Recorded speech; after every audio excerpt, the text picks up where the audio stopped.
Então, ok. Agora que está gravando. Então, nesse segundo encontro, não participei do primeiro, né? E li os capítulos, li numa sequência, agora numa pegada. Então, foi um mergulho profundo, mas a gente vai se concentrar hoje em falar sobre o capítulo Força, Ciência, Clima e Desesperança, né?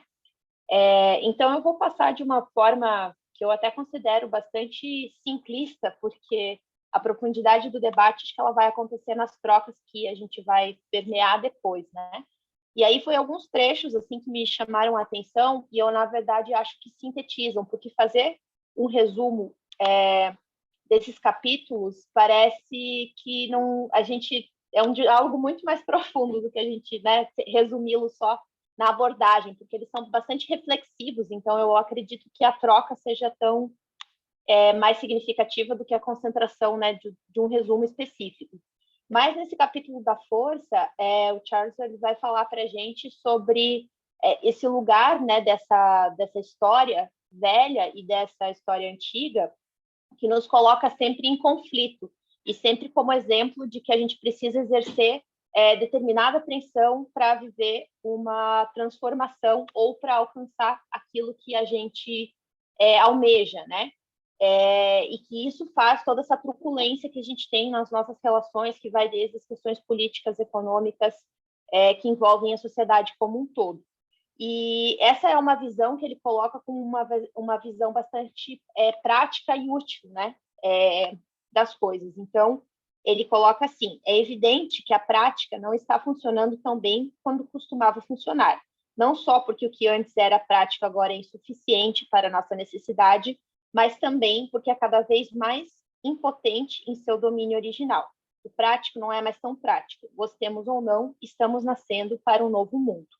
E aí, no final do capítulo, ele coloca que vai falar como que a gente vai ter uma reativação dessa força a partir desse lugar que ele coloca como essa história do interser, né? Então, vamos aguardar os próximos capítulos para poder descobrir de que forma que essa força ela pode ser ressignificada, né? O capítulo seguinte, que fala sobre a ciência, na verdade, um vai realmente, de fato, complementando o outro e um permeando o outro, né? E o da ciência, ele já traz para um lado de como está havendo uma quebra dessa história, né? Da separação, como ele coloca, e de que forma isso tem transformado os discursos, os diálogos e o que se entende como o cientificamente comprovado, né? E um dos exemplos que ele traz aqui é principalmente em relação a essa teoria darwinista evolutiva, que pautou muito dos diálogos e discursos que reforçaram, né, a forma como a gente vive em sociedade hoje. Então, ele coloca assim: em primeiro lugar está a quebra da ortodoxia neodarwinista, segundo a qual sequências bem definidas de DNA, chamadas genes, evoluíram por uma mutação aleatória e seleção natural, e que esses genes programaram organismos vivos para maximizar seu alto interesse reprodutivo. Então, coloca, né, em dúvida a própria inteligência, na verdade, de cada célula e a escolha que cada célula tem aqui no percurso do caminho evolutivo, né? Sempre colocando como essa pauta da evolução em que, na verdade, vem sendo quebrada. E, assim, consequentemente,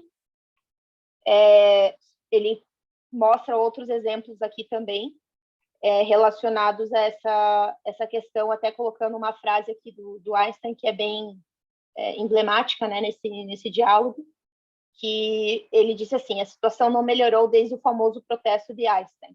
Deus não joga dados com o universo.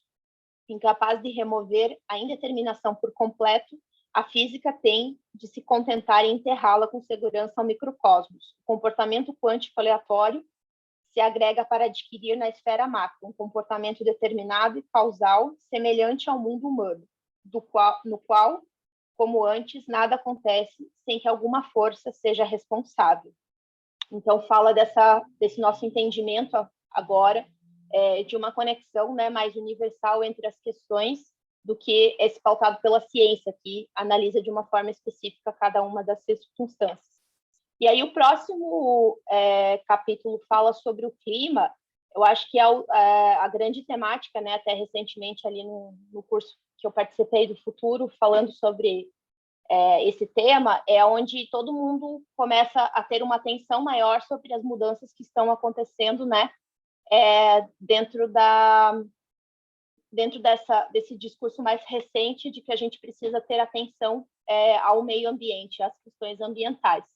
E aí ele fala como essa preocupação em relação à questão climática, ela também se constrói dentro dessa história da separação, porque analisa-se um fato pontual, né, sobre o que essa emissão de gás carbônico está fazendo. Aí nós vamos combater a questão do gás carbônico e a gente acaba desconsiderando outras questões tão significativas para a degradação do planeta, quanto o desmatamento, a mineração e todos os outros, né, fatores que a gente já sabe, tanto quanto as questões que permeiam a sociedade, que são as discussões sobre as questões de equidade.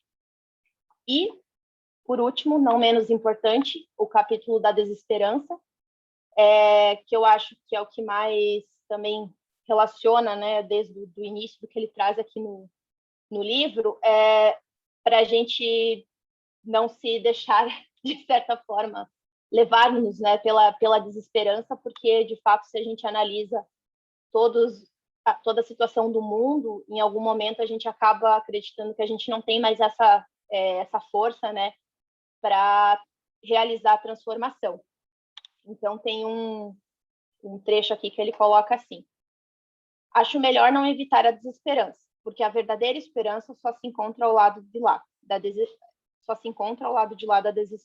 A desesperança é parte do território que precisamos atravessar. Até chegar ao outro lado, esse sentimento pesa em nossos corações à medida que persistimos, sem acreditar totalmente que estamos fazendo muita coisa de bom. De maneira eventual, ainda que com o espírito vigoroso, nossos esforços vacilam, nossa energia enfraquece e desistimos. Talvez por um tempo a vaidade pessoal possa nos manter no caminho, sustentando nossa imagem de pessoas éticas, conscientes e parte da solução. Mas essa motivação não é profunda o suficiente para nos trazer a coragem, o compromisso e a fé de que precisamos. Então, essas são minhas observações iniciais, resumindo as temáticas aqui, e passo a bola para a condução da Lu agora. Obrigada, Georgia. Então, gente, é isso aí que a gente tem que lidar. Vamos lá. Bom, eu quero começar pelo começo, assim. Eu acho o começo do capítulo da força, ele é muito importante para puxar esses 4 capítulos que a gente vai conversar hoje, né? E ele começa dizendo assim: o estado de interser é um estado vulnerável. É a vulnerabilidade do altruísta ingênuo, do amante que confia, daquele que compartilha sem desconfiança ou cautela. Para entrar nesse estado, é preciso deixar para trás o aparente abrigo de uma vida baseada no controle, protegida por paredes de cinismo, julgamento e culpa. E se eu der e não receber? E se eu escolher acreditar em um propósito maior e estiver iludido? E se no fim das contas o universo for uma confusa batalha impessoal de forças? E se eu me abrir e o mundo me violar? Em geral, esses medos garantem que ninguém entre na nova história até que a antiga desmorone.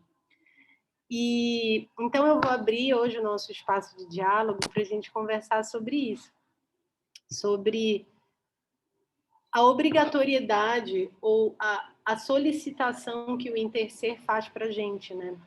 O interser, ele estende a mão e diz: vem, mas você vai precisar se colocar vulnerável, porque é só nesse estado de vulnerabilidade que a gente de fato vai conseguir se abrir para construir algo novo. Porque é um estado, esse estado de interser, um estado que a gente não conhece, que a nossa mente não conhece, pelo menos a nossa, desta geração, né? E deste lugar ocidental, é preciso dizer, porque existem outras cosmovisões de mundo que ainda estão integradas a essa visão do interser. Né? Então, quando ele pergunta, e se eu me abrir e o mundo me violar? E esse lugar do medo e da vulnerabilidade, né? É um lugar que, ao mesmo tempo ele nos coloca num lugar muito difícil, ele também nos torna imensamente poderosos, que é o que ele diz o seguinte, né? A seguir, a vulnerabilidade e o poder andam de mãos dadas. E só então nós poderemos realizar coisas que são, para o eu separado, impossíveis. Então, vou convidar vocês a me dizerem como vocês se sentem, como vocês se veem atravessados por isso, né? Como isso se encaixa na rotina de vocês, essa visão do inter ser vulnerável, para se abrir, por exemplo, para um relacionamento no qual não se tem certeza, para se oferecer, por exemplo, para alguém que está em estado terminal para cuidar dessa pessoa, mesmo sabendo que ela vai morrer, como ele traz, né, um outro exemplo assim, adiante, ou mesmo se propondo a fazer um ativismo em um mundo que diz para a gente que não vai adiantar de nada, né? Então, queria saber como vocês se sentem.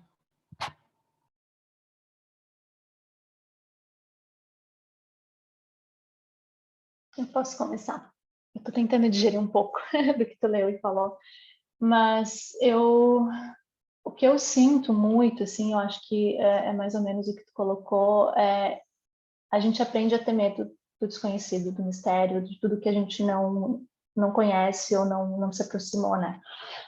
Então, a vulnerabilidade, ela está nesse espaço, assim, a gente se deixar vulnerável e exposto, assim, para os outros, acaba sendo uma das coisas das quais a gente não está confortável a fazer, e da onde esse sistema se mantém muito, né, esse sistema que a gente conhece hoje e que a gente divide. Por outro lado, é nesse desconhecido, é nesse mistério que a vida acontece, né, que as coisas se transformam, que a gente tem possibilidades. Então, acaba sendo, acho que, um desafio para todo mundo, assim, passar por esse processo de se deixar vulnerável e aberto às possibilidades de mudança, né, da criação de um novo, enfim, dessas novas possibilidades. Eu não sei se fez sentido o que eu falei, mas eu estou mais ou menos tentando elaborar aqui. Sim, Thaisa, obrigada. André, dali. Oi, gente, boa noite. Nossa, eu vim com gosto hoje. Esse livro, essa parte caiu perfeita para essa semana especificamente. Mas dessa tua provocação, Lua, eu acho que eu parto de uma pergunta que é, primeiro, o que é que eu tenho? O que é que efetivamente eu tenho? E se eu tenho, será que efetivamente faz sentido ter? Sabe? Na hipótese de ter alguma coisa. Porque, não sei, eu acho que tem um movimento contrário, é um movimento contra fluxo, em que a forma como a gente existe ou a forma como a gente narra a nossa existência sempre pressupõe um movimento que a gente está tentando controlar, né? Essa ideia de ter alguma coisa, essa ideia de estar em alguma coisa fixamente. A gente parece que está tentando controlar um fluxo e alguém em algum momento disse para a gente que a gente poderia controlar esse fluxo. Mas os dias eles acontecem no fluxo contrário o tempo todo. Essa impressão que eu tenho, né? A gente prevê que amanhã acontece tal forma, a gente prevê que a nossa vida dentro de uma semana, dentro de um mês, dentro de um ano vai acontecer de uma determinada forma. E sempre acontece da forma contrária, como aconteceria. Então, eu parto da pergunta 1, né? O que é que eu tenho? O que é que eu tenho? Sobre o que eu estabeleço domínio? E se estabeleço domínio sobre alguma coisa, faz sentido eu manter esse movimento de rigidez, de tensão, segurando isso, sabe, para não acontecer outra coisa nova? Faz sentido eu viver nesse processo de contenção que reverbera no meu corpo inteiro, porque meu corpo fisicamente ele vai se comportar dessa forma? Porque se espiritualmente ou se mentalmente eu mantenho um fluxo de contenção de alguma coisa, todos os meus músculos eles vão sentir isso, o meu corpo ele vai sentir isso. Então eu vou viver num estado de tensão maluca, né? Eu não sei quem comentou isso comigo, mas vocês já pararam para observar a cara dos políticos? Eles vão entronchando, eles vão ficando rígidos, sabe? Lembra do Temer, o Nosferatu? É um pouco disso, parece que quanto mais você tensiona, mas seu corpo ele vai dizendo, né? Você está ali tentando pegar numa coisa muito maluca. Então, eu acho que também essa relação com o mistério que a Thaisa falou é um pouco de uma relação que tudo é mistério. Tudo é mistério. O próximo segundo ele é o próprio mistério em si, acontecendo no segundo seguinte, né? Então, que relação é essa que se estabelece o tempo todo e que, na verdade, o que a gente alimenta talvez seja uma ilusão de que eu não tenho essa relação com esse mistério. Eu não me abro para esse mistério, ou eu não me abro para essa vulnerabilidade. Às vezes, não é nem uma questão de você estar se abrindo. A vida em si, ela é a própria relação com a vulnerabilidade. Você está nela o tempo todo. Então, eu parto um pouco desse lugar e falo como lugar, gente, de um virginiano. Então, eu sou a pessoa do controle. Muito bom, André. Antes de passar para a próxima pessoa, me vieram algumas coisas, assim, né? Eu ouvi uma vez a Ana Dante falando uma coisa que eu achei muito bonita. Eu não vou saber exatamente como era, mas era algo como a gente está tentando controlar tudo o tempo inteiro dentro dessa nossa ideia de civilidade. A gente morre de medo do selvagem, só que o ar que a gente respira é selvagem. Os mares são selvagens, a terra é selvagem. Né? Então, tudo aquilo que a gente acha que a gente não deseja é aquilo que faz o que a gente é. Isso é muito, muito louco. E aí me veio um segundo ponto, que é, né, tu trouxeste assim, eu parto de um princípio de que eu tenho alguma coisa e que eu preciso controlar para eu continuar tendo isso que eu nem sei o que é e nem sei se tem valor, mas me disseram que tem, então eu tenho que ter. E aí eu fico perguntando, eu desejo isso, sabe? Mais do que eu tenho, eu desejo ter essa coisa, né? Tipo, eu desejo viver esse controle, eu não sei se eu desejo, né? Quando a gente dá um passo para trás, será que realmente eu desejo isso? E aí isso me levou para uma outra conexão, que é o Baio fala muito sobre uma filosofia do vir a ser, né? Que eu comentei no nosso primeiro encontro, da gente sair desse lugar da filosofia do ser algo, para a gente entender que a gente está sempre vindo a ser alguma coisa, né? E essa própria ideia de vir a ser, ela é a ideia da vida se desdobrando, que é o selvagem acontecendo em nós, né? Então, se a gente mesmo não consegue ficar a mesma coisa, por que a gente acha que a gente consegue controlar isso do lado de fora, se a gente está sempre mudando? Então, é tão óbvio, né? E a gente está hoje lutando contra essa obviedade, assim, a obviedade de que a gente mesmo é selvagem. Porque essa que é a verdade, né? Lá no fundo, nós todos somos selvagens. E essa ideia, por exemplo, se a gente for levar para o âmbito do feminino, toda essa ideia de que a mulher ela não tem uma existência linear, o que é isso?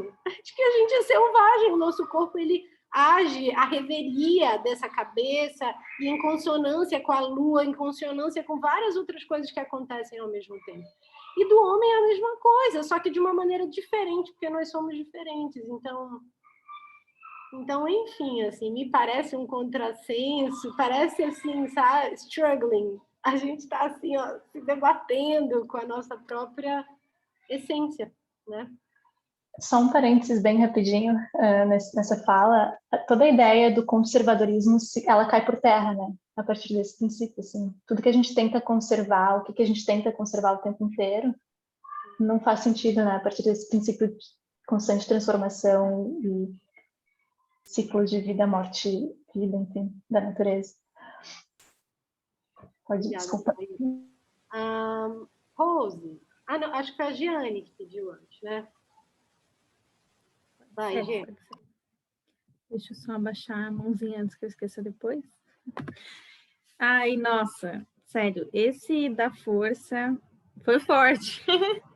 Mas o que eu trago aqui, que me pegou bastante, foi essa questão dessa autoaprovação e autorrejeição que fala, né?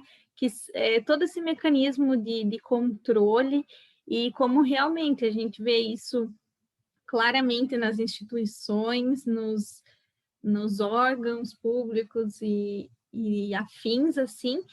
E eu estava participando semana passada de um evento que era sobre metodologias ativas no ensino superior e questionava justamente, assim, quando que os professores vão parar de ser protagonista para serem meros conciliadores ali do momento de aprendizado, entendeu? Como tem uma necessidade de querer impor no aluno, sim, essa é a verdade, essa é o aprendizado, você tem que saber que 2 mais 2 é 4 e ponto, né? E como isso vem justamente nessa contra, assim, né? Tipo, não, você não vai ter controle se os teus alunos vão aprender ou não, e a prova não vai provar que eles sabem alguma coisa, né? Como a gente tem que partir de um outro lugar mesmo, para repensar tantos pontos, assim, e que na educação é primordial, assim, né? Como o sistema está viciado mesmo em uma questão realmente de controle, né? Que a gente não tem. Então, eu acho que esse capítulo foi muito reflexivo nesse sentido, assim, e como a gente vem dessa criação e vem desse local. Então, realmente, a gente não pode exigir também que vamos ser revolucionários e do nada achar tudo inútil, joga no lixo e começa do zero, né? Mas que podemos seguir tentando e abrindo ao menos a visão, né, com essas leituras para quais são então as outras possibilidades, né? Para que lugares temos que olhar com mais compaixão e vulnerabilidade, né? Obrigada, Jeane. Rose. Oi, boa noite. A fala do André assim, me tocou muito, porque sobre esse desmoronamento, né? Esse sentimento de desmoronamento do ter, né? Do que eu tenho. Mas também penso, além disso, que há um desmoronamento profundo também do ser, do que eu sou. Nós construímos as nossas identidades, né, provisórias, e já estávamos num processo, né, de falar identidades múltiplas, né? Então saímos de uma certa visão de uma identidade única para uma identidade mais movediça, né? Nós já estávamos vivendo isso exatamente porque o mundo, a gente já vinha passando por uma quebra de inúmeros paradigmas, não por novas visões de mundo apenas, né? Mas por um desmoronamento mesmo de onde a gente pode se agarrar, das nossas referências. Então, essa perda, né, de referências, ela foi nos levando cada vez mais, né, está nos levando cada vez mais para um sentimento de esvaziamento de quem somos enquanto referências, né, enquanto identidade. E esse momento que a gente está vivendo, ele parece não, né, ele acentua mais ainda essa sensação de o que eu sou, né, de perda do ser, do que eu sou enquanto identidade, né? Não esse ser mais profundo, que sente, que busca, que questiona, de onde emerge uma consciência, mas esse ser no mundo. Então, eu sou uma professora, eu sou uma pesquisadora, eu sou uma artista, na minha comunidade eu sou uma ativista, enfim. Então, cada um, de certa forma, mesmo de forma movediça, estava com alguns papéis, vamos dizer assim, né? Embora múltiplos e vulneráveis. Mas agora não, agora essa vulnerabilidade ela se tornou mais acentuada sobre esse esvaziamento de quem eu sou no mundo, porque nós estamos, de certa forma, a maioria, com pouco contato presencial, com pouco contato pessoal. Então, esse nosso contato está sendo, em grande maioria, virtual. Então, a gente acaba assumindo outros papéis, mas eles não existem, né? Esses outros papéis estão sendo buscados. Então, eu tenho observado, né? Às vezes eu também sinto isso em mim, né? Tipo, eu sou artista, né? Então, e agora? Não tem palco, não tem nada assim. Eu vou cantar onde? Na live, né? Mas o que é a live? Entendeu? A live é um negócio virtual, as pessoas estão e não estão, elas estão ali, daqui a pouco elas vão embora e vem outra, e você não tem uma... É muito estranho, né? Então, e às vezes eu me pego, né, nessa situação do esvaziamento, E hoje eu acordei assim, né? Eu preciso encontrar o meu propósito, né? Eu preciso encontrar o meu lugar no mundo. E assim, pensando essas coisas, né? E eu vejo que está muito forte, pelo menos na minha bolha, né, virtual, o fluxo de mulheres, principalmente, né? Se afirmando, contando a própria história, resgatando a história pessoal até esse ponto, como uma tentativa de, através de uma narrativa, né, pessoal, se resgatar enquanto se auto-identificar. Então, é um momento que ele até previu, né, que está lá no primeiro capítulo da separação, que é esse momento em que a gente vai se perdendo da gente e tentando se buscar através das criações das nossas narrativas, né? E que é importante também. Mas uma outra coisa que é igualmente importante, né? Além do resgate de quem fomos até aqui, é abrir espaço para ser de outra forma. Então, eu não sou Rose, eu não sou artista. E aí eu acho que esse espaço, esse campo aberto, vulnerável e movediço, é o que possibilita o interser, né? Porque a gente precisa perder, né, essa força para encontrar uma outra forma de ser forte, porque, queira ou não queira, a nossa identidade ela é construída a partir de um lugar de controle. Então, eu sou o artista e, de certa forma, eu domino aqueles instrumentos, aquele fazer em relação ao outro. Então, quando a gente... nosso mundo de referências, né, nos trouxe essa ideia de controle também a partir da identidade. A identidade gera a sensação de controle, né? Então, eu sou uma musicista e sei, né? Então, dá aquela ideia. E, nesse momento, essa vulnerabilidade nos tira também desse lugar do saber, né? Da identidade, né? E desses limites, né? Como a gente controla o outro a partir desses limites da ilusão de que somos uma coisa estabelecida, né?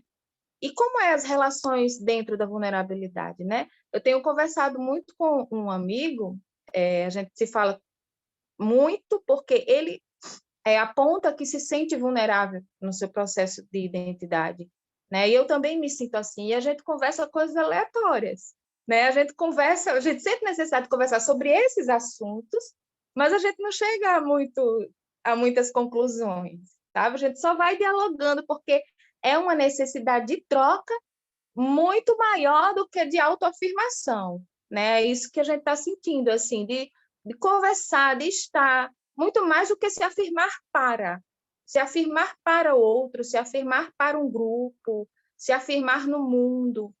Então, esses resgates, eu até pensei em fazer, né? Hoje de manhã eu acordei, eu vou fazer igual fulana fez, eu vou fazer um resgate, contar a minha história, porque aí eu não me perco de mim.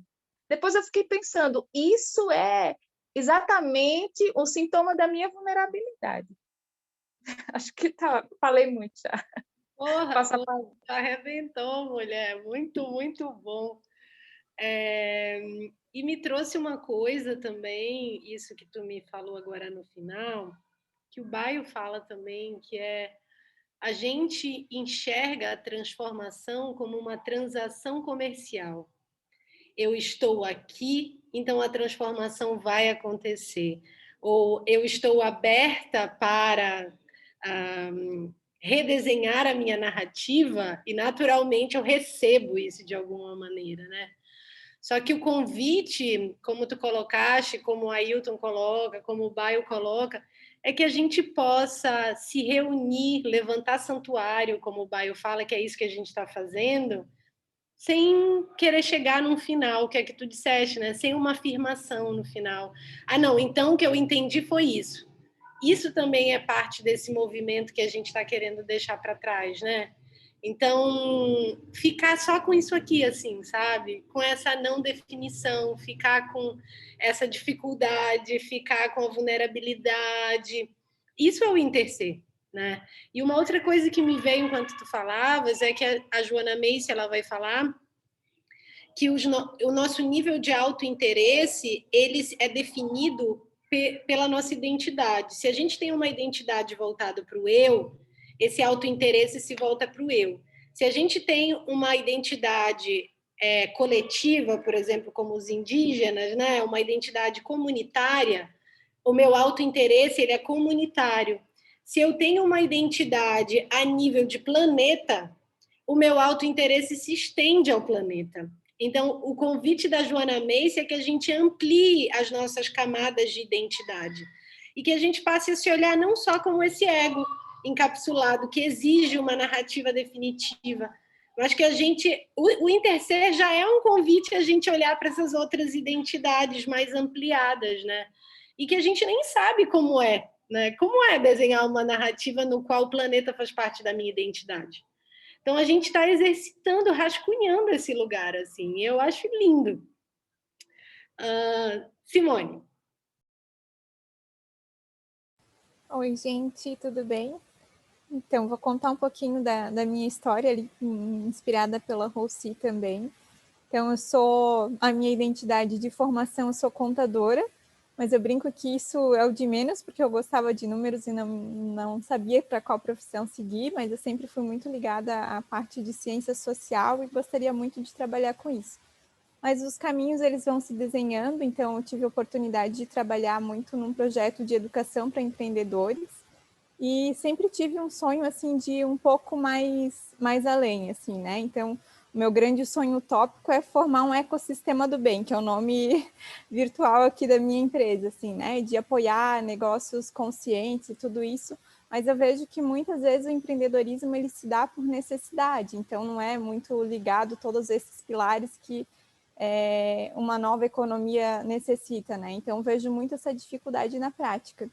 E ano passado, então, para ser um pouco mais ativa nesse movimento, eu me desliguei da empresa na qual fazia esse trabalho junto com Educação e Empreendedores, para me tornar agente local de inovação do Sebrae e do CNPq, um projeto que ajuda pequenas empresas a desenvolverem projetos inovadores e tudo mais. Mas no meio disso tudo, isso foi lá por outubro, assim, a gente tocado, né, com uma placa tectônica, assim, vem e muda tudo no planeta. Eu passei por um desafio pessoal muito grande, que foi a descoberta de um câncer. Então, é uma coisa, assim, totalmente transformadora, assim, mas eu brinco que é uma oportunidade de renascimento. Eu estou com 33 anos, então foi um momento, assim, de para tudo, olha para aquilo que você tem lá guardado nos teus sonhos e começa a se dedicar a isso. Então, tentei manter o trabalho junto com o Sebrae e CNPq, mas não foi possível. Há 2 semanas atrás tive uma crise assim, muito grande, que foi uma intoxicação pela medicação da quimioterapia. Então foi bem desafiador, assim, ali foi o máximo da minha vulnerabilidade, perdi 5 quilos numa semana, perdi muito sódio, potássio, isso me trouxe uma fraqueza muito grande do meu esposo ter que me ajudar a tomar banho e me carregar para o hospital. E ali eu vi assim que realmente eu precisava priorizar a minha saúde e priorizar os meus sonhos também. Então, era um momento, às vezes a gente segue muito aquele fluxo, né, do ter, poxa, mas será que eu vou ter dinheiro suficiente? Será que... E a minha mãe brinca, poxa, tu trabalha de carteira assinada desde os teus 16 anos, tu já trocou de muito emprego para conquistar muita coisa, tu tem o teu apartamento, tu tem o teu carro próprio. Ela falou, será que não é um momento realmente de tirar umas férias prolongadas e cuidar de ti, assim? Mas a gente fica muito inseguro, será que vai dar conta? Será que vai ser o suficiente, assim, né? Mas quando eu voltei do hospital para casa, depois de alguns dias internadas, assim, quando eu pude sentar à mesa e tomar o café da manhã junto com meu esposo, que não era numa cama, tu percebe que tu já tem o suficiente, que aquilo é o suficiente, assim. Então é muito do que o livro trouxe, assim, né? O que realmente importa.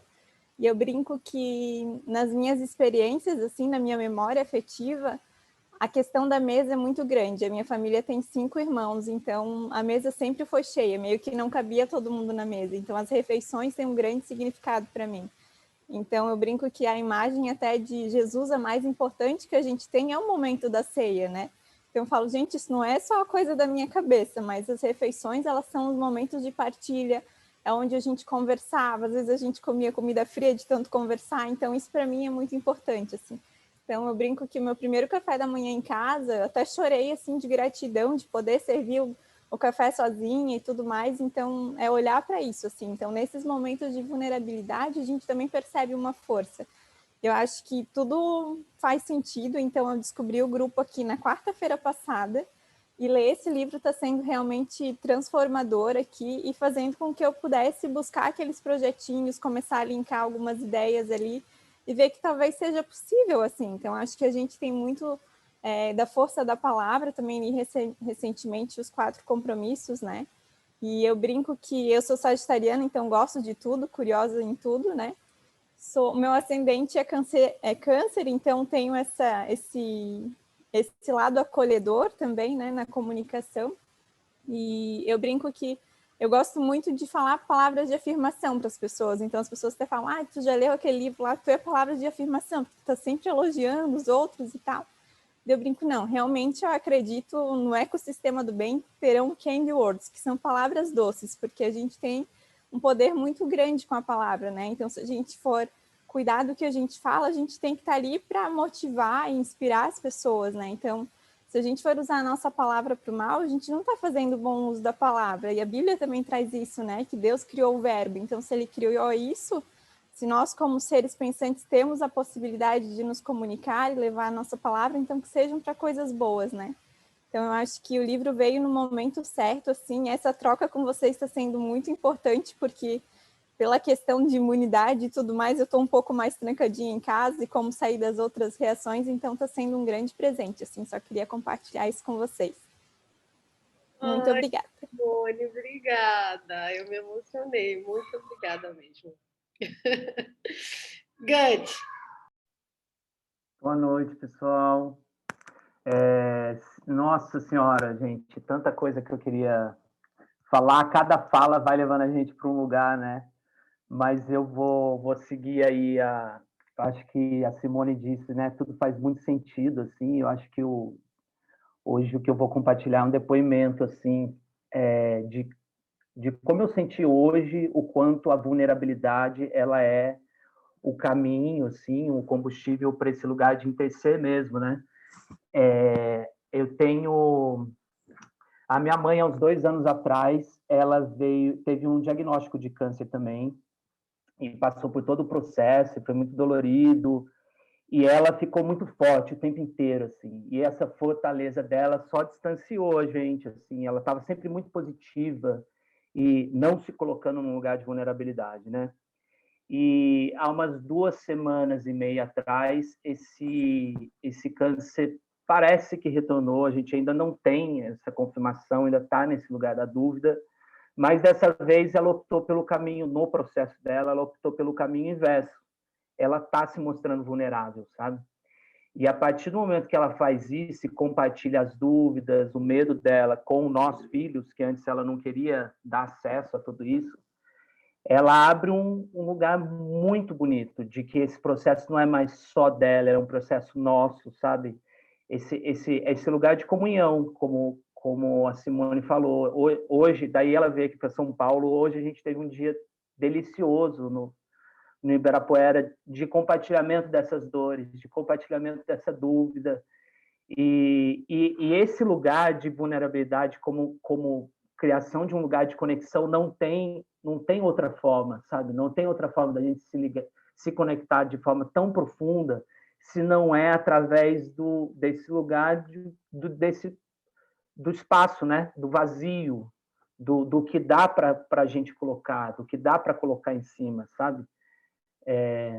Enfim, queria compartilhar mais isso, assim, a potência da vulnerabilidade, né, que o livro traz, assim, e o quanto a gente experimenta ela, dá para experimentar ela a cada momento, sabe, o quanto é revolucionário esse poder da vulnerabilidade, né. Obrigada, Guti, por compartilhar com a gente. Jorge, aqui que está tentando levantar a mão, mas não conseguiu levantar a mão dela.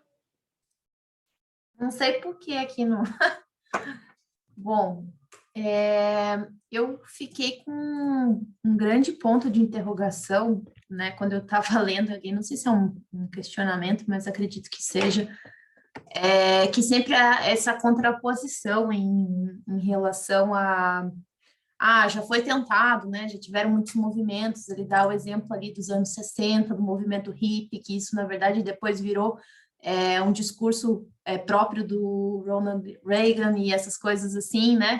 E aí eu fico me perguntei, na verdade, assim que eu li, se naquele momento aquilo já não foi uma chama que foi acendida e, de fato, não é uma sustentação para que a gente possa dar continuidade a isso, que nós, de fato, tenhamos uma responsabilidade sobre continuar a tentar levar essa esperança, né? Que isso não seja, assim, não foi em vão, sabe? Eu prefiro acreditar que foi um início, né? Um primeiro passo, uma motivação para que isso aconteça. E eu não sei porquê, mas me chamou a atenção quando ele falou desse negócio da preservação das tartarugas marinhas, porque me resgatou uma coisa da minha infância, porque eu era fascinada pelas tartarugas e eu queria trabalhar no Projeto Tamar, estudar biologia, fazer todas as coisas. E o que me impediu de seguir essa intuição, talvez, essa vontade, foi justamente achar que isso não fazia um sentido ou não tinha uma utilidade, sabe? Uma questão prática da vida, assim. Então, me levou para um lugar muito interessante do quanto que a gente não adia e não deixa de acreditar nos nossos sonhos por conta de realidades que são impostas para a gente. Então, por isso que eu coloco esse ponto de interrogação sobre essa questão, né, de movimento hippie, de todas essas coisas, de pessoas que às vezes sofrem chacota, né, por se colocarem nesse lugar vulnerável de dizer, cara, eu acredito, o meu coração me diz que o mundo é muito mais do que isso que a gente está vivendo. E me dá a esperança de estar aqui nesse lugar com todas essas pessoas e, né, podem chamar a gente de loucos, lunáticos, qualquer coisa que quiserem chamar, mas ler esse livro já está me colocando nesse lugar, assim, de que não é só uma questão relacionada à minha juventude, talvez, que muita gente fala que isso vai passar e depois eu vou passar a desacreditar no mundo, mas eu acredito que seja possível a gente pensar de um outro lugar, sabe? Obrigada, Georgia, por isso. Michele. Ai, estou super mexida com todas as falas. E aí acho que a Georgia falando um pouquinho, né, dessa coisa de às vezes chamarem a gente de louco, né? E um pouco da fala do André também, o que eu tenho, o que a gente tem. Inclusive, André, eu queria muito agradecer aqui os vídeos que você está enviando lá no... Ai, meu Deus, eu esqueço o nome. Telegram. Isso, no Telegram. O primeiro, neoliberalismo e morte, né? Tem 3 verbos lá que me chamaram muito a atenção, que o entrevistado diz, e eu acho que remete muito a esse lugar. Por que a gente não aceita ou não, né, não se entrega para esse desenho do processo, né? Que eu acho que é porque é um sistema que todos aqui, quem comentou, né, já disse que a gente está inserido e por faltar a reflexão, o esclarecimento e, a partir disso, uma ação consciente, né? Esses 3 verbos, quando o entrevistado diz, me chamaram muito a atenção. Mas o que eu quero trazer hoje por 3 anos e meio, eu sou professora de ensino fundamental 1, então eu vejo isso que a gente está conversando aqui nas crianças, assim, desde 7 anos de idade, 8 anos de idade. Por 3 anos e meio, eu tive a grande chance da minha vida de ser professora em uma escola no bairro do Tatuapé, em São Paulo. Ela chama Wish School, é uma escola incrível. Ela é disruptiva, ela é uma escola que visa a educação holística e ela trabalha com 5 eixos. Não sei se eu já comentei aqui em alguma fala minha, mas não é só sobre o cognitivo. Então, lá a gente tem mente, corpo, mundo, relações e espírito. E as nossas propostas enquanto educadores, elas têm que ser, né, assim, é importante que sejam costuradas nesses 5 eixos. A gente não tem apostilas, Então, é muito incrível e me doeu muito sair de lá. E eu caí nesse lugar da vulnerabilidade. Recentemente eu fiz uma mudança. Eu tô há 3, 4 meses não sabendo direito quem eu sou e tentando toda hora me redesenhar. Assim. Às vezes eu quero sumir, apagar tudo e voltar. Mas nessa escola eu tive a oportunidade de ver a prática de tudo aquilo que a gente faz, de uma equipe ali, né, comprometida e também se rasgando, se doendo, porque a gente vem de uma educação também tradicional, mas eu via o quê? Por exemplo, aí era o que eu queria trazer. Eu recebi uma criança com 8 anos de idade, e ele veio de uma escola tradicional de São Paulo, né, todo o material dele era, enfim, super tradicional, e chegou na Wish. E aí o que a gente tem quando as crianças chegam na escola são provocações. As crianças não chegam logo para a sala de aula. Elas primeiro se espalham, se juntam com os grupos diferentes, enfim. E essas provocações podem ter diferentes temas. E a provocação que eu estava era de aquarela.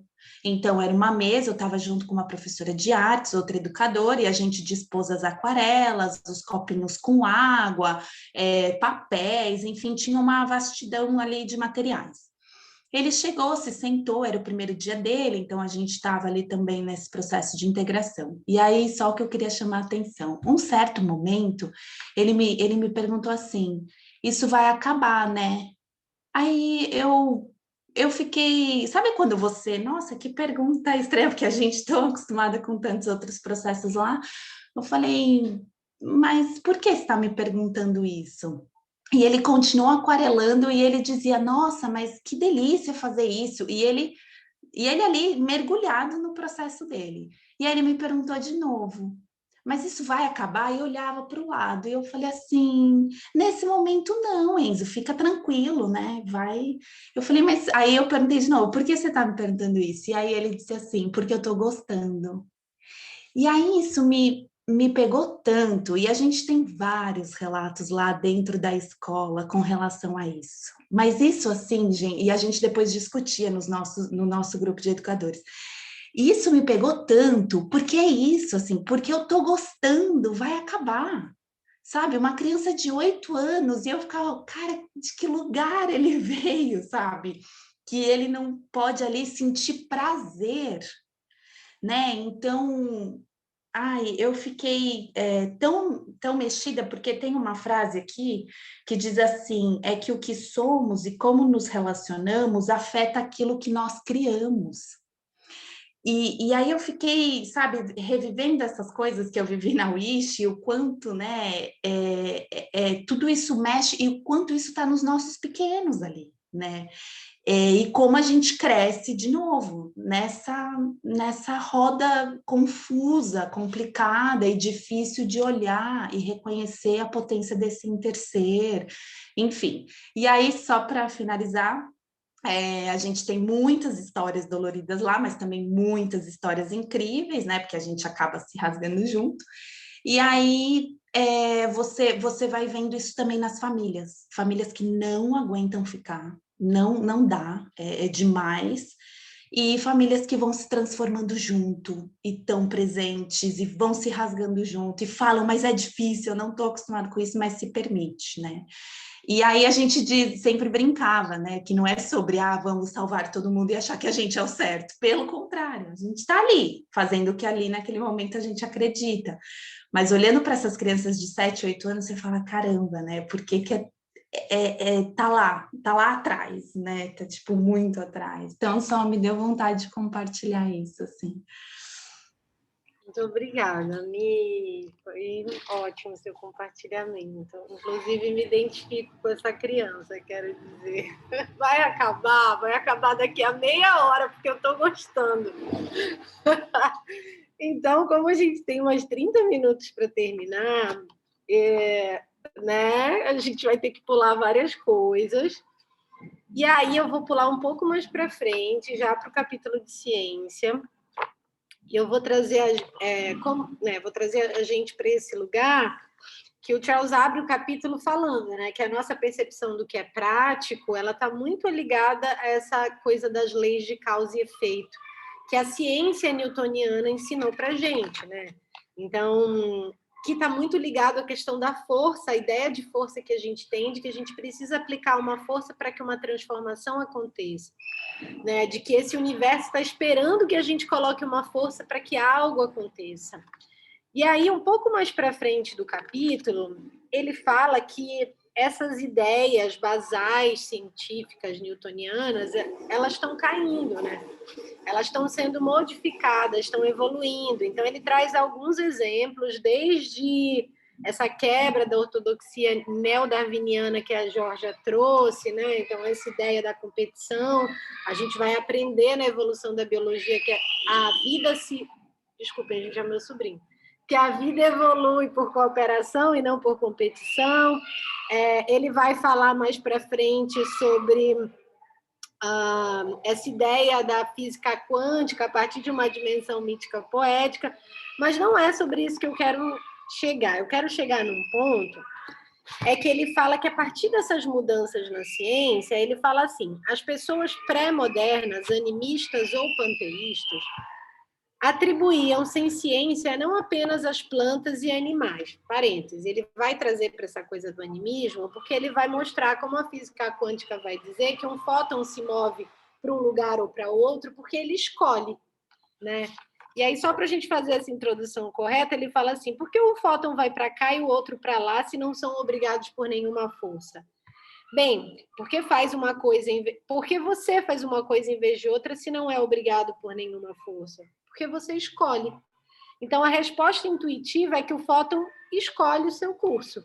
E aí ele vai trazer a gente para esse lugar do animismo e do panteísmo, que atribuíam sem ciência não apenas a plantas e animais, mas a todos os seres, até mesmo a pedras e nuvens.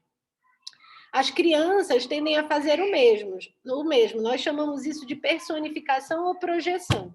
E achamos que sabemos mais do que as crianças e os animistas, que o universo é, de fato, um lugar essencialmente insensato e morto.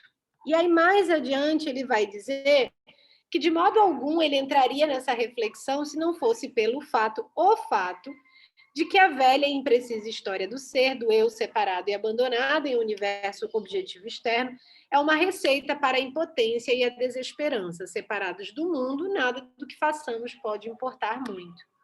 E aí ele chega onde eu realmente quero chegar, que é sobre essa ideia, né, de que, em particular, essa história desvaloriza a maioria dos pequenos atos pessoais de serviço que, no âmbito do sentimento, experimentamos como importante e que caracterizam um tipo de mundo em que gostaríamos de viver, né? E aí, um pouquinho mais para frente, ele vai dizer que isso acontece também nas organizações e nos movimentos que a gente está vendo por aí. Então, ele fala, por exemplo, que vemos com frequência dentro das organizações ambientais, dentro dos grupos de esquerda, a mesma intimidação, a mesma disputa de poder, a mesma rivalidade que vemos em qualquer outro lugar. Se isso acontece em nossas organizações, como podemos esperar que não acontecerá no mundo que criaremos se formos vitoriosos? Né? E aí ele fala que alguns grupos decidem se dedicar a isso para tentar fazer essa transformação de dentro para fora. E ele encerra com a frase que a Michelle trouxe, que é o que somos e como nos relacionamos que afeta aquilo que nós criamos. Né? Então, baseado nessa ideia de que vivemos num interser, num mundo que está vivo e senciente, de que pequenas ações, o Charles traz isso, né, ao longo dos capítulos, de como pequenas ações têm o poder de impactar essa transformação do mundo que a gente quer ver.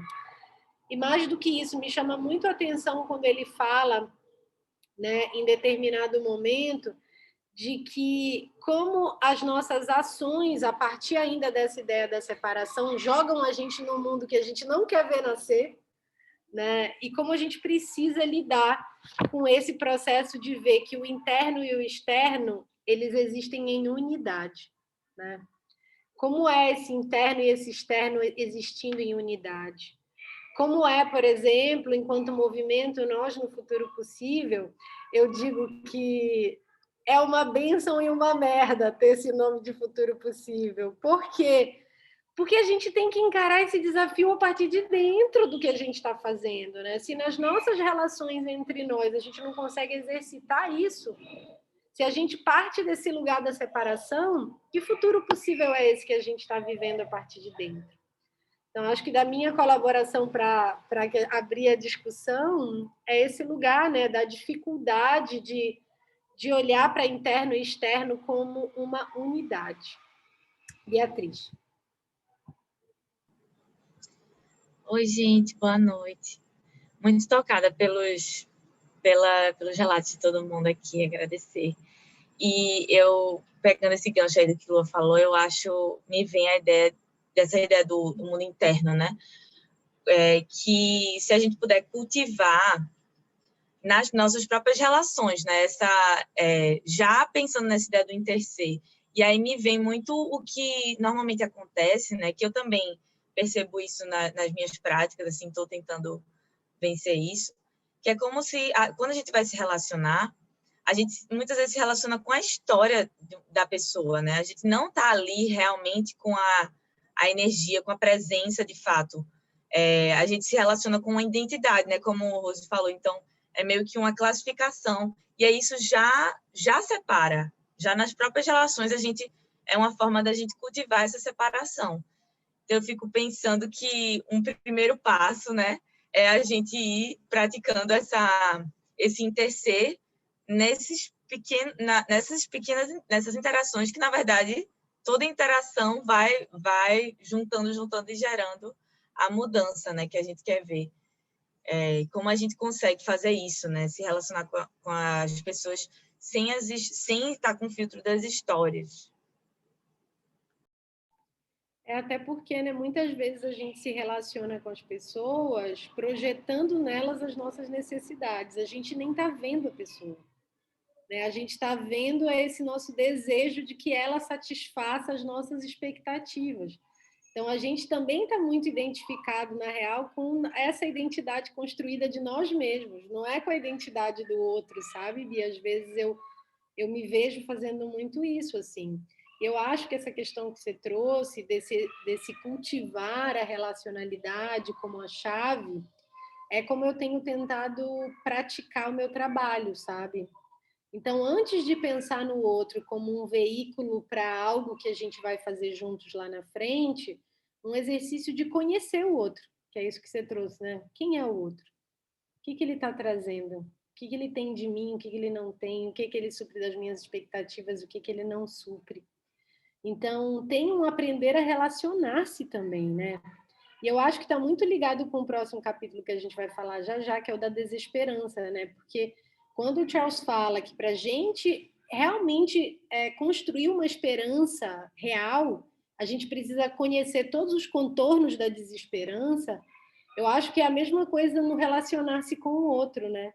Antes da gente dizer que a gente ama alguém, a gente precisa conhecer os contornos dessa pessoa para poder chegar nesse outro lugar, sabe? Às vezes eu sinto que a gente morre muito antes, assim, de fato chegar a conhecer a outra pessoa ou ter interesse em conhecer o outro como ele realmente é.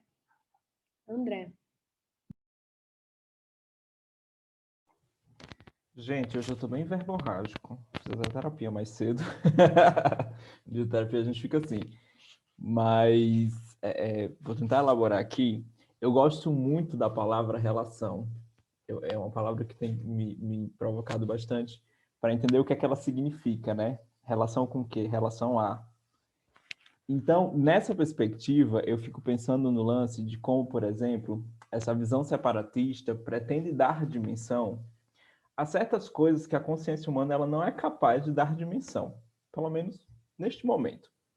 Então, eu acho que relação a, né? E aí, quando ele fala nessa perspectiva animalista, de que a gente precisa ver esses seres todos, esse interser, em que as pedras, elas são algo, os rios, eles são algo, e a gente está nessa conexão, né?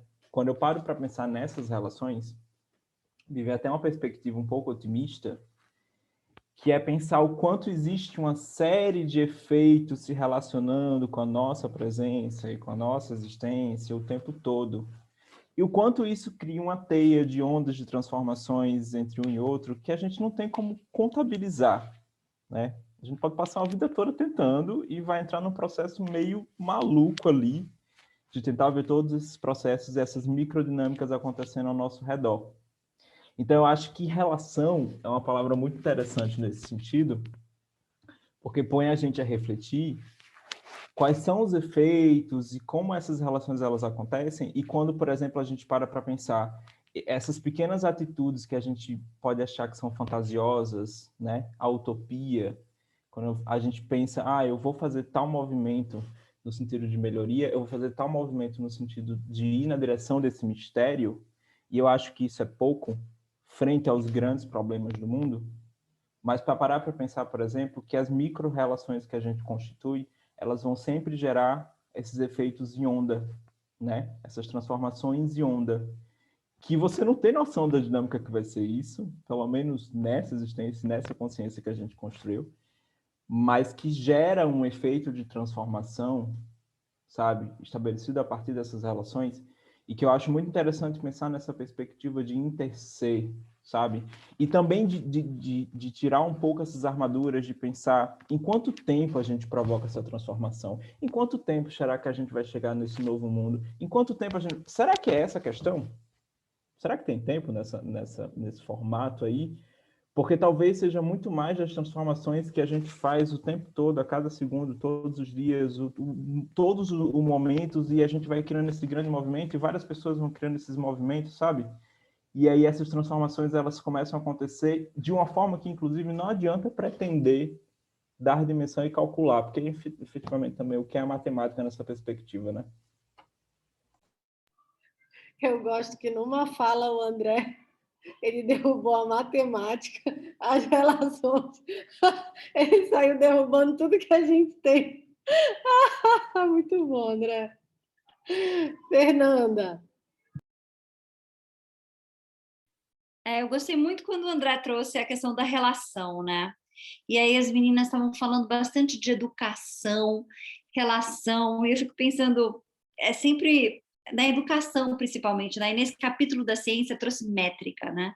Essa questão da métrica e como a métrica direciona comportamento. E aí, quando a Michelle falou desse exemplo da criança, né? Em que ela fala, eu estou gostando, né? Essa é a métrica de sucesso, talvez, né? Essa é a nova métrica de sucesso. E também é uma questão de educação pela dor, né? Pelo prazer. É sempre essa coisa de a gente estar agindo pelo medo ou pelo amor, de onde saem essas escolhas, né? E aí entra, eu acho que daí entra a relação, né? Se a gente conseguir entrar num momento e num caminho onde a gente consiga entender também o que a gente ama, né? E ter essa autoconsciência, né? Porque também tem uma questão de consciência, né, gente? Eu estava discutindo outro dia essa coisa do colonialismo e tal, e eu, mas e qual que é a consciência que essas pessoas tinham, né? Para fazer as escolhas que fizeram? E sei lá, hoje e os povos originários, eles têm uma outra consciência, e aí não sei, juro, gente, não sei. Estou aqui só jogando para vocês. Eu quero te dizer que antes de você entrar, Fernanda, eu e a Thaís, a gente estava exatamente nessa discussão. A Thaís estava me fazendo várias perguntas. Ela estava dizendo, mas Luana, mas já não existia esse processo das guerras, não sei o quê. Será que a competição sempre existiu? Será que o que foi que aconteceu? Então, eu e ela, a gente estava divagando meia hora antes, assim, passeando pela história, assim, 1492, vindo, para entender um pouco, sabe? Então, mais do que dar resposta para vocês que eu dei para ela, do que eu já estudei sobre o processo colonialista, o quanto é importante a gente ficar com essas perguntas, sabe? Assim, mais importante do que as respostas. Legal, dá para ir lá no livro de história e tentar entender um pouco quando isso começou e por que é tão diferente o processo colonialista imperialista, mas ficar com isso, sabe? Porque é isso que a Fernanda trouxe, de qual nível de consciência de quando esse projeto de mundo foi desenhado é tão diferente do nosso, o quanto a gente de fato evoluiu. Essas são boas perguntas, sabe? Será que hoje a gente tomaria decisões diferentes das que eles tomaram? Será? né? Então, são perguntas boas para a gente ficar com elas, né? Hoje eu vi um meme que era muito engraçado, que dizia assim, eu peço desculpa a todos os roteiristas de filmes de ficção científica que falavam de quando tivesse uma pandemia as pessoas não tomariam decisões idiotas. Eu retiro o que eu disse. Isso nunca aconteceria na realidade, as pessoas fariam diferente. Né? O quanto a gente está preso nessa roda do tempo, na real. Assim. Será que a gente não está fazendo as mesmas coisas que os europeus colonialistas fizeram? Será que tem muita diferença da violência que a gente faz para a violência que eles faziam? Qual é o nível de diferença? Será que é só que agora eu não vejo a violência que eu faço e eles faziam com as próprias mãos? Então, assim, tem muitas questões aí para a gente mergulhar, talvez no próximo Clube do Livro. Mas agora, vamos voltar para o último pedaço do nosso livro de hoje, que é o capítulo que eu mais gosto, porque vocês já me ouviram falar isso aqui várias vezes, que é sobre a desesperança. Eu acho esse capítulo belíssimo, o capítulo da desesperança, né? Porque é um capítulo sobre o reconhecimento, sobre a aceitação. A desesperança está presente. Né? Não há nada que eu faça, que eu invente, que eu teorize, que vai dizer que a desesperança não existe. Então, esse reconhecimento da desesperança que existe dentro e fora de mim, para mim, isso é extremamente curativo. Gente, eu sou a pessoa das sombras, eu gosto de ir para esse lugar, vocês vão me ver fazer esse movimento o tempo inteiro. E aí ele fala, né? Você pode pensar que é perigoso semear a desesperança, mesmo se o que digo for verdade. Mas semeando ou não, a desesperança está aí. Todo ativista com quem falei confirma que eles sentem em algum momento exatamente a desesperança que estou suscitando. Tentamos ocultá-la com raciocínios como, claro, não faz diferença se você for o único a fazer mudanças, mas se todo mundo fizer também, então o mundo vai mudar. É verdade, mas está em seu poder fazer com que todos mudem? Não. O que você faz importa se todos fizerem também. Pelo mesmo motivo, uma vez que nem todo mundo está fazendo isso, o que você faz não tem importância. E ele diz, eu nunca consegui escapar dessa lógica dentro de seus próprios termos. Ela é tão sólida como suas premissas. O eu separado em um mundo objetivo. E aí, mais adiante, ele diz, eu acho melhor não evitar a desesperança, porque a verdadeira esperança só se encontra do lado de lá da desesperança. A desesperança é parte do território que precisamos atravessar. Até chegar ao outro lado, esse sentimento pesa em nossos corações à medida que persistimos, sem acreditar totalmente que estamos fazendo muita coisa de bom. E aí ele fala, o verdadeiro otimismo é resultado de ter atravessado o território da desesperança e medido seus contornos. Não é ignorando a magnitude da crise, nem desconhecendo suas forças, que nos manteremos a caminho da cura. Tudo isso é parte do território da desesperança com o qual estou familiarizado. Não estou me esquivando da triste verdade por não conseguir suportá-la. O otimismo está do outro lado dela e a esperança é o seu porta-voz. Então, gente, o que Charles nos diz aqui? Charles nos diz aqui que é para a gente deixar de ser criança, que é para a gente deixar de inventar uma história e tapar o sol com a peneira. Ele diz assim, eu só vou conseguir fazer o meu trabalho se eu for capaz de lidar, se eu tiver espaço interno para lidar com todos os colapsos com os quais eu colaboro que estão acontecendo. Né? É um lugar de profundo aterramento, é um lugar de eu estou aqui, eu estou presente, eu não estou nem no passado e nem no futuro. Eu estou presente e eu vejo o que acontece. E essa é uma posição que ela precisa de muito espaço interno, como eu disse, espaço interno para lidar com uma autorresponsabilidade, espaço interno para lidar com a dor do mundo, espaço interno para lidar com as minhas impossibilidades diante da transformação, um espaço interno para lidar com as minhas limitações pessoais. Então, por que eu acho tão bonito quando a gente fala sobre a desesperança, sobre a dor, sobre a tristeza? não é porque eu regozijo nesse lugar, eu não sou sádica, ou eu não sou masoquista, é porque eu acredito que é nessa travessia que a gente libera espaço suficiente para que o novo aconteça, como o Goethe trouxe. Porque a gente precisa de vazio para poder caber outra coisa, né? Se a gente está ocupado demais com os sonhos, ocupado demais com os desejos, ocupado demais com as projeções, a gente não consegue fazer nada novo. A gente só está fazendo o velho travestido com novas caras, fazendo isso individual e coletivamente, né?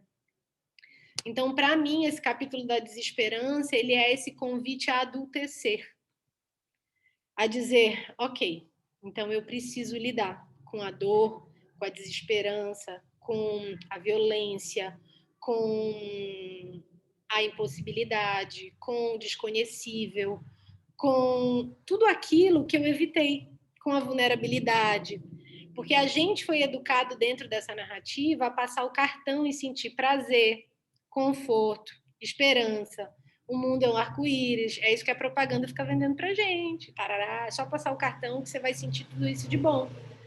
Então, a gente não é convidado a experimentar esse lugar que precisa de resiliência, né?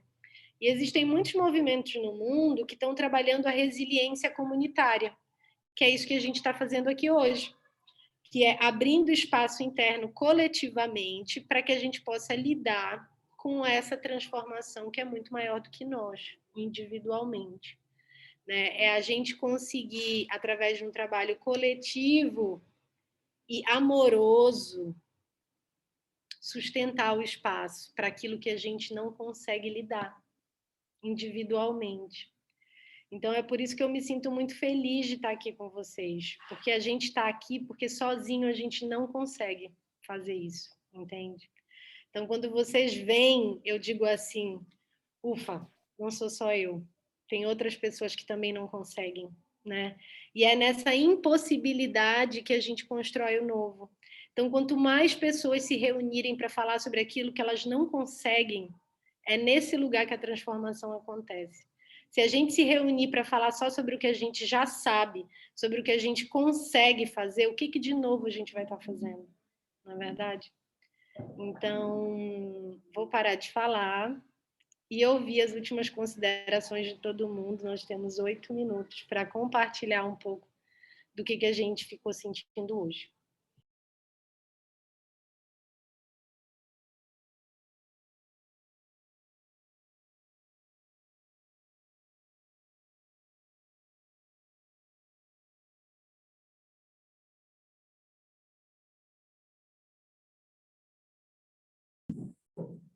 Eu vou falar, então, gente, boa noite. Eu fiquei meio na dúvida se eu falava, mas agora a minha voz já está saindo e está chegando em vocês. A minha maior dificuldade lendo todos esses capítulos é que eu sou muito apegada às narrativas que eu conto a mim mesma. E se algo não consegue fechar o ciclo de significado a ponto de eu falar, nossa, faz sentido, gera um incômodo, sabe? Uma coisa de, poxa, a história não tá fechando, mesmo que seja só uma história e não pautada na realidade. Então, acho que o que eu saio de hoje é entender como eu sou quando a história ainda tá aberta. Quando eu sei e eu consigo articular o que anda de errado e o que precisa ser mudado, mas aí quando alguém me fala, mas me conta mais da história do Interser, ainda me faltam exemplos, me faltam palavras, me faltam coisas concretas para contar, e poder dizer, ainda não sei, estou descobrindo, é um pouco desafiador. Então, acho que eu saio assim, tentando deixar as narrativas mais abertas e ficando com a pergunta, como vocês tinham falado. Nossa, maravilhoso, Laís. Eu te digo que um dos principais desafios para mim também foi esse, ao fazer esse trabalho. Quando eu comecei, num dos primeiros cursos que eu fui dar, uma pessoa fez uma pergunta que eu não sabia a resposta. E aí eu tinha outros amigos junto comigo, e aí um deles levantou a mão e fez isso. E ele me ensinou a dizer, eu não sei, eu não estou aqui para te dar todas as respostas, eu estou aqui para a gente fazer e viver essas perguntas juntos, sabe?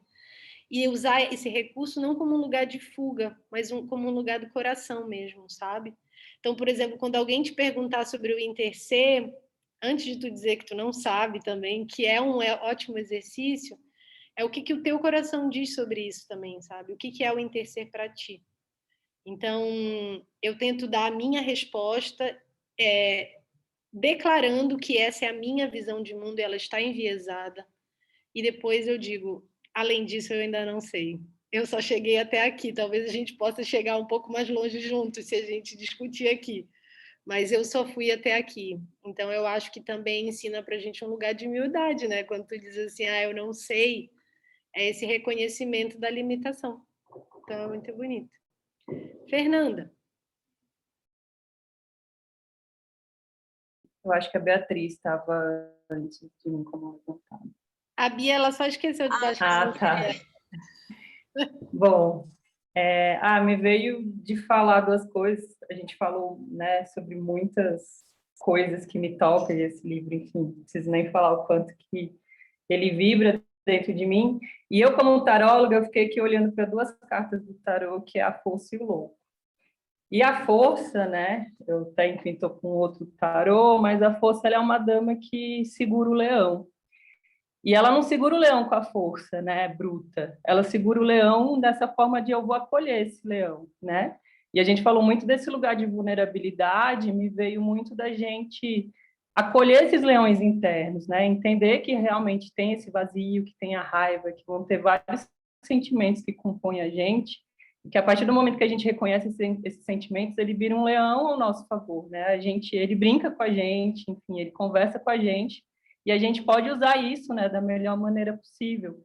Então, e aí tem até a parte no livro que fala desse lugar da gente usar os nossos dons para o mundo, né? Se todo animal tem uma razão de ser nesse ecossistema, por que a gente não vai ter?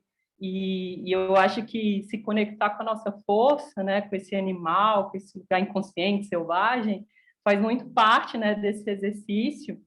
E aí me vem um louco também, que a gente falou muito da outra vez, né, no outro encontro, que o louco, basicamente, acho que a palavra-chave dele é coragem. Eu acho lindo que coragem é agir com o coração, assim.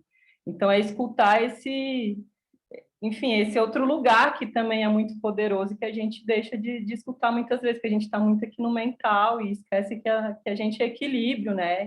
Que nós somos outros sentidos e que esses sentidos, eles também estão conectados com essa consciência que muitas vezes a gente tem dificuldade, né, de falar racionalmente o que é. E, bom, eu acho que me veio de falar aqui para a gente ser um pouco esse louco, né? Que a partir do momento que ele dá um passo, assim, parece que tem um penhasco na frente, o universo se abre e outros loucos vão se encontrando com ele no caminho. É isso. Ai, Fernanda, tu subiu o nível, né? Foi difícil agora fazer um comentário em cima desse teu. Porque traz logo todas as dimensões dos arquétipos, aí é foda. Mas eu senti vontade de falar uma coisa, fazer honras a um ser, a uma entidade que é Exu, né? Você falou do louco, o Exu é muito esse lugar, né? É esse que ri e te pergunta quem é você. Então, o Exu tem um poder muito grande, assim, no meu trabalho, né? Da provocação, que é um pouco dessa coisa do louco também, né? De fazer o outro estar no desconforto e de olhar para as sombras. Então, você falou do louco, achei de fazer essa lembrança de Exu. Então é isso, meus amores. Nós encerramos o nosso segundo encontro do terceiro ciclo. Só está ficando melhor, não é verdade? Nossa, eu não sei como vai ser. Eu já estou igual o menino, vai acabar, não vai? Porque eu estou gostando. Então, muito obrigado. Abram os microfones para dizer tchauzinho, para a gente poder se ouvir. Muito obrigada, gente. Quero ir. Tchau, gente. Obrigada. Gente, boa noite.